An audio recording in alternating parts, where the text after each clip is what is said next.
ভাজা করব, কড়া বসিয়ে দিয়েছি। কড়া খুব গরম হয়ে গেছে বন্ধুরা।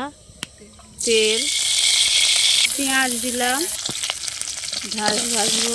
পেঁয়াজ তেলের মধ্যে দিলাম, পেঁয়াজটা লাল হয়ে গেছে। এবার ঢ্যাঁড়সগুলো দিলাম,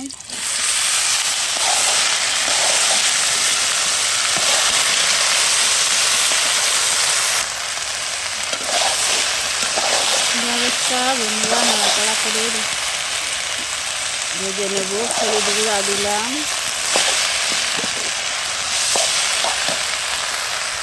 অল্প করে লঙ্কার গুঁড়ো, স্বাদ মতন লবণ ছড়িয়ে দিলাম।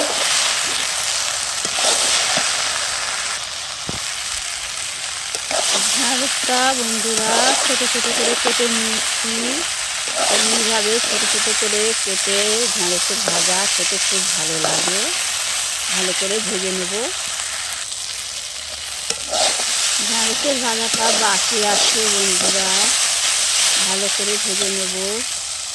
আমাদের রমজান মাস চলছে, তাই বিকেলবেলা করে রান্না হচ্ছে বন্ধুরা। দুপুরে রান্না হয় না। ঢ্যাঁড়স ভাজা হচ্ছে আর গোশ হবে। কতটা ঢ্যাঁড়স বন্ধুরা নাড়াচাড়া করে একটা অল্প হয়ে গেছে।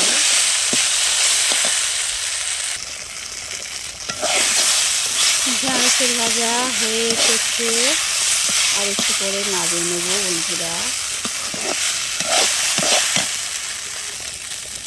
ঢ্যাঁড়স ভাজা হয়ে গেছে, নামিয়ে নেব। ঢ্যাঁড়সের ভাজা হয়ে গেছে, নামিয়ে নিয়েছি।